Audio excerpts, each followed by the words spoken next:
Selamat malam semua. Kedengeran nggak? Malam. Malam. Aneh. Kirain nggak kedengeran. Tapi Oke. suaranya gedean yang tadi deh. Masa sih? Sekarang nggak? Kayaknya Bluetooth tuh baterainya udah mulai lowbat tuh, Ki. Kagak Coba sih. lu nggak perlu. Tunggu. Gue matiin. Kalau matiin Bluetooth suaranya makin kecil. Ini kecil suaranya ya? Lebih Halo? baik sih. Oke, kedengeran kan ya? Oke. Ya ini lebih baik sih. Ya. Oke. Lebih baik. Selamat malam semua. Hari ini kita akan mendengarkan firman Tuhan tentang tanggung jawab manusia di dalam hidup. Terus terang agak sulit nyari judul. Sempat telepon Novi tadi sore. Sempat dapat tabur tuai, tapi agak nggak pas. Jadi judulnya tanggung jawab manusia di dalam hidup. Oke. Supaya nggak dikomplain, kita nggak banyak-banyak tapi ayat Alkitabnya panjang. Bacaan ayat Alkitab kita pada malam hari ini dari 2 Samuel 12 ayat 9 sampai 23. Kalau boleh buka Alkitabnya masing-masing atau dari handphone karena tulisannya kecil.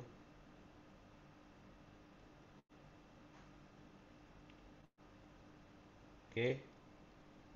Saya akan bacakan 2 Samuel 12 ayat 9. Mengapa engkau menghina Tuhan dengan melakukan apa yang jahat di matanya? Uria orang Het itu kau biarkan ditewaskan dengan pedang.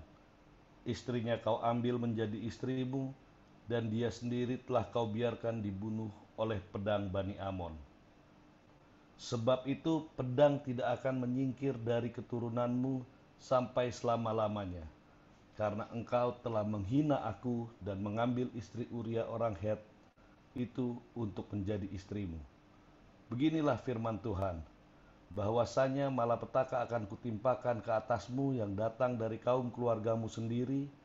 Aku akan mengambil istri-istrimu di depan matamu dan memberikannya kepada orang lain. Orang itu akan tidur dengan istri-istrimu di siang hari, sebab engkau telah melakukannya secara tersembunyi, tetapi aku melakukan hal itu di depan seluruh Israel secara terang-terangan. Lalu berkatalah Daud kepada Natan, aku sudah berdosa Tuhan. Dan Natan berkata kepada Daud, Tuhan telah menjauhkan dosamu itu. Engkau tidak akan mati. Walaupun demikian, karena engkau dengan perbuatan ini telah sangat menista Tuhan, pastilah anak yang lahir bagimu itu akan mati. Kemudian pergilah Natan ke rumahnya, dan Tuhan menulahi anak yang dilahirkan bekas istri Uria bagi Daud, sehingga sakit. Lalu Daud memohon kepada Allah oleh karena anak itu. Dia berpuasa dengan tekun, dan apabila ia masuk ke dalam semalam-malaman itu, ia berbaring di tanah. Maka datanglah kepadanya para tua-tua di rumahnya untuk meminta ia bangun dari lantai, tetapi ia tidak mau. Juga ia tidak makan bersama-sama dengan mereka. Pada hari yang ketujuh, matilah anak itu. Dan pegawai-pegawai Daud takut memberitahukan kepadanya bahwa anak itu sudah mati. Sebab mereka berkata, ketika anak itu masih hidup, kita telah berbicara kepadanya, tetapi ia tidak menghiraukan perkataan kita. Bagaimana kita mengatakan kepadanya, anak itu sudah mati? Jangan-jangan ia akan mencelakakan diri. Ketika Daud melihat bahwa pegawai-pegawainya berbisik-bisik, mengertilah ia bahwa anak itu sudah mati. Lalu Daud bertanya kepada pegawai-pegawainya, sudah matikah anak itu? Jawab mereka, sudah. Lalu Daud bangun dari lantai, ia mandi dan berurap dan bertukar pakaian, ia masuk ke dalam rumah Tuhan, ia sujud menyembah. Sesudah itu pulanglah ia ke rumahnya, dan atas permintaannya dihidangkanlah kepadanya roti, lalu ia makan.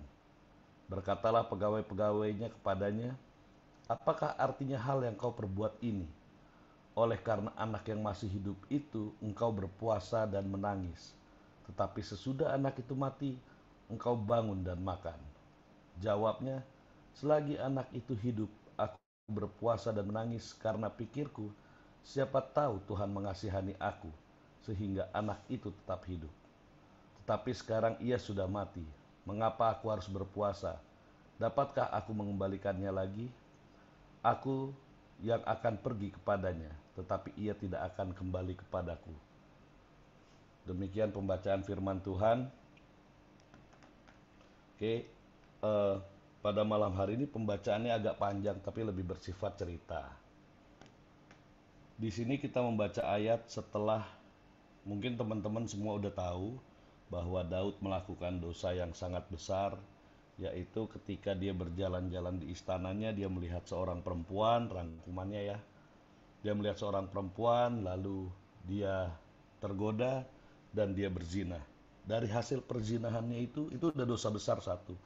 Dari hasil perzinahannya itu, wanita tersebut yang namanya Betseba itu mengandung. Dan Daud melakukan dosa kedua lagi untuk menutupkan dosa pertama, yaitu membuat skenario untuk agar suaminya itu Uria kembali ke Israel dan dapat pulang tidur bersama istrinya. Tapi ternyata suaminya tidak mau. Dan seterusnya, teman-teman pasti udah tahu lah cerita ini. Yang saya bacakan adalah ketika Tuhan menegur Daud melalui nabi. Dan sekarang kalau kita lihat di ayat-ayat berikutnya, lalu berkatalah Natan. Semuanya itu dia jelaskan bahwa Tuhan marah, akan ada malapetaka, dan kalau kita lihat tadi, pedang tidak akan menyingkir dari keturunanmu, karena di atasnya itu dijelaskan bahwa Daud mengirim Uria untuk mati dengan pedang, dibunuh oleh Bani Amon. Maka pedang tidak akan menyingkir dari keturunan Daud. Itu satu. Bahwa malapetaka akan kutimpakan dan selanjutnya dan selanjutnya. Tapi yang menarik di sini pada ayat ke-13. Lalu berkatalah Daud kepada Natan, aku sudah berdosa kepada Tuhan. Saat itu juga Natan berkata sama Daud, Tuhan telah menjauhkan dosamu dan engkau tidak mati. Oke, sampai di sini saya mau coba jelaskan bahwa ternyata sebesar apapun dosa kita, sebesar apapun kesalahan yang kita bikin, Tuhan bisa menjauhkan dosa kita, tapi dengan satu prakondisi. Apa itu? Kita dulu mengaku berdosa. Kita tahu dulu dosa kita. Ketika kita sudah mengaku berdosa, maka Tuhan menjauhkan dosa kita. Engkau tidak akan mati, karena ada tertulis bahwa upah dosa adalah maut, upah dosa adalah kebinasaan atau mati. Jadi Daud tidak akan binasa dan tidak akan mati karena dosanya. Enak dong ya, langsung dimaafin sama Tuhan. Tapi walaupun demikian, ini yang mau kita bahas, semua perbuatan Daud tidak lepas dari konsekuensinya. Tuhan tidak langsung menghapuskan semua kesalahan Daud dan dia lepas dari tanggung jawabnya. Kalau kita dengar cerita ini mungkin sedikit familiar nih, pagi, siang, sore, malam, apa yang terjadi sama saudara seiman kita. Sebetulnya Bapak Ferdi Sambo, korbannya juga saudara seiman. Kurang lebih ceritanya mirip.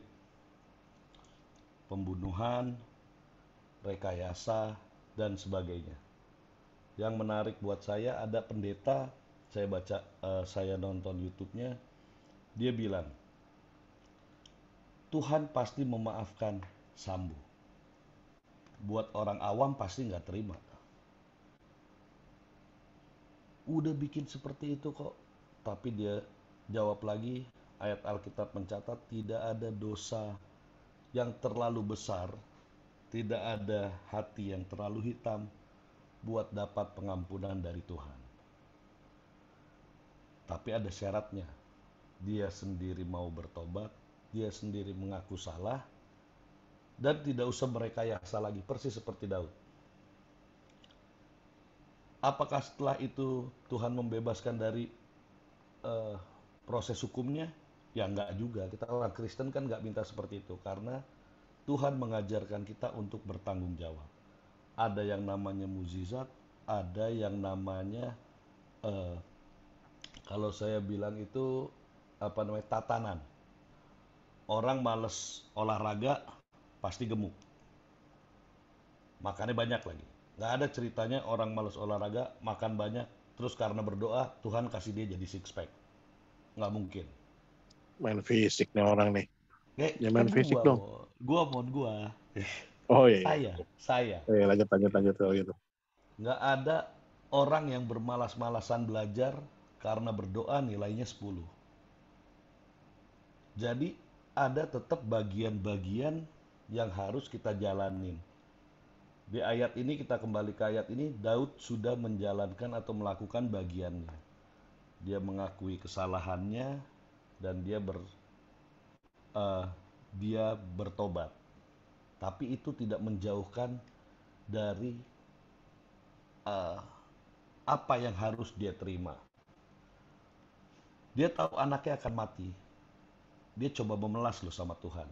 Dia, kalau saya pernah dengar, maaf Pak Pendeta, ntar tolong dibenerin. Saya pernah lihat di salah satu cerita ini diceritakan bahwa Daud itu sampai membuka bajunya, mengoyakkan bajunya, dan dia tidur di lantai untuk memohon pada Tuhan agar anak ini selamat. Tapi ternyata tidak. Sampai pegawainya bingung. Waktu masih hidup dia berdoa sampai puasa-puasa, nangis-nangis, guling-gulingan di tanah. Kok begitu mati dia langsung bangun, mandi dan sebagainya. Nah, di sini kita mau belajar. Kita boleh dan berhak meminta sama Tuhan, tapi hasilnya tetap sama Tuhan. Dan kita nggak boleh kecewa. Kalau kita baca di ayat tersebut, setelah ia mandi dan berurap bertukar pakaian, di ayat 20 ya, yang pertama kali Daud lakukan adalah masuk ke dalam rumah Tuhan dan sujud menyembah. Jadi dia nggak kecewa, dia nggak bilang saya udah puasa dan sebagainya. Ini saya baru dengar ada kejadian dalam hidup saya dalam 3 hari ini. Hari Sabtu kemarin saya dengar kabar bahwa murid saya satu meninggal dunia di Bali karena diving. Kesalahannya ada di mana, kita nggak nyari kesalahannya, tapi setelah dicari tahu memang boatman-nya itu tidak capable untuk melakukan pertolongan. Kejadian kedua baru 30 menit lalu lah, kurang lebih 45 menit lalu, teman di Manado, anaknya meninggal. Dan ini ceritanya mirip juga sama ayat ini. Dia sudah nangis, dia sudah berlutut, dia sudah meminta sebisa mungkin sama Tuhan untuk anaknya selamat, tapi hasilnya tidak. Saya nggak bilang ini karena upah dosa, karena beda-beda dipisahin ya. Tapi hasilnya memang Tuhan menjawabnya berbeda. Outputnya adalah hari ini dia tulis di Facebook, dia sangat kecewa sama sesuatu yang dianggap itu Tuhan. Kata lainnya, dia kecewa sama Tuhan. Nah, teman-teman, di sini kita belajar. Apa yang terjadi dalam hidup kita tidak 100% karena itu Tuhan lakukan untuk menghukum kita. Tuhan tidak pernah menghukum, Tuhan tidak pernah menjatuhkan kita. Kita jatuh dan terhukum akibat perbuatan kita sendiri. Yang paling pertama adalah mengaku bersalah, dekatkan diri kepada Tuhan. Apapun resikonya hadapi, karena ketika Tuhan yang beserta kita, ibaratnya kayak Sambo nih, dia mau dipenjara ataupun dihukum mati, kalau dia sudah berserah dan bertobat sama Tuhan, pasti ngadepinnya lebih mudah kok. Bersama Tuhan, semuanya akan lebih mudah dibanding dia terus-terus melawan Tuhan. Nah, kita lihat lagi, di balik kematian anaknya Daud, ternyata Tuhan punya rencana yang lebih indah. Anak itu adalah hasil dari dosa. Wah, apa anak semua hasil dari dosa dimatiin sama Tuhan? Enggak juga. Intinya bukan di situ. Ketika eh, anak itu dipanggil sama Tuhan, Tuhan menggantikan dari Betseba ini lahirlah nanti Salomo, yaitu pemimpin Israel yang terkenal bijak dan membuat Israel kaya raya. Jadi apapun yang Tuhan lakukan, apapun yang Tuhan izinkan untuk kita mempertanggungjawabkan perbuatan kita di dalam dunia ini, Tuhan tidak lepas tangan dan Tuhan tidak akan membiarkan kita tergeletak. Karena Tuhan punya rencana yang indah di belakangnya. Oke, ini saya paling suka, maaf kalau saya bawa firman, gambar ini pasti saya tongolin terus. Mengandalkan Tuhan bukan berarti pasif. Ketika Tuhan janjikan keselamatan, keselamatan itu ada syaratnya.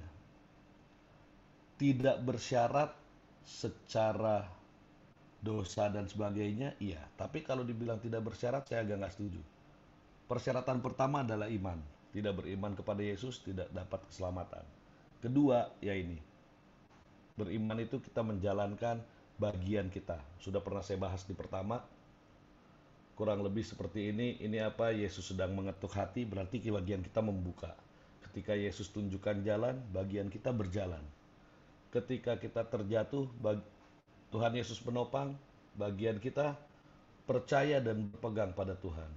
Ketika kita takut, mau mendengar suara Tuhan, bagian kita adalah berdoa. Dan yang satu ini adalah tanduk keselamatan. Saya udah pernah jelasin, ini zaman dulu di Israel, zaman kerajaan, ketika orang mau dihukum, kalau dia lari dan berpegang pada tanduk itu, dia tidak boleh dihukum atas kesalahannya selama dia berpegang pada tanduk itu. Oke, kesimpulannya adalah semua yang kita jalanin di hidup ini